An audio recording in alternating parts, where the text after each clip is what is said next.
Sports on Air.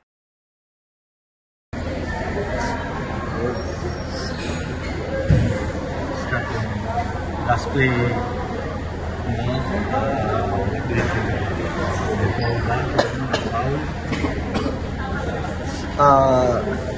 I don't know, iba-iba yung tingin nila. So I think for me, fall para sa akin kasi yung nakita ko yung replay. Pero yun nga, hindi naman baka hindi clear lane sa referee. So iba-iba yung nakikita. So badly, wala na akong challenge. Pwede sana. 25-point lead yung 26 pinakawalan. Yun nga, alam namin na talagang pe-pressure yung Magnolia sa second half. Bad thing na talagang nakabalik sila. But I think we're gonna learn from this, and that's it. PBA talagang lahat ng teams very tough.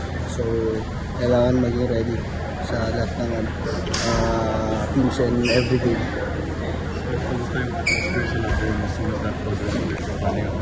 Well, of course, down kami, but early pa sa season namin. So, yun nga, sabi ko, alam na, I think, good thing na nangyari din sa amin ko ngayon.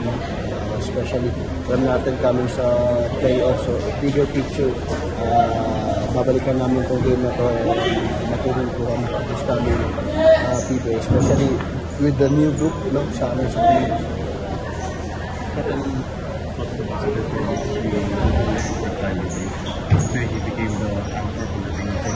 Yeah, sobrang sipag. Hindi namin na-match yung niya, sipagan niya sa second half. I think it's a winner talaga. Yung kaya nakabalik din sila talaga. Right. Habang mainit ang mga laman sa ating mga paboritong liga, mag-register sa 1xBet. Pwede nyo gamitin ang inyong browser or ang cellphone, mapa-Android man o iOS. Gamitin lang ang inyong mobile number at huwag kalimutan ilagay sa promo code ang 1x on air. Kapag ginawa nyo yan, pwede kayong magkaroon ng bonus up to 7,000 pesos. Pwede nyo gamitin ang GCash account nyo para makapag-deposit or mag-cash out.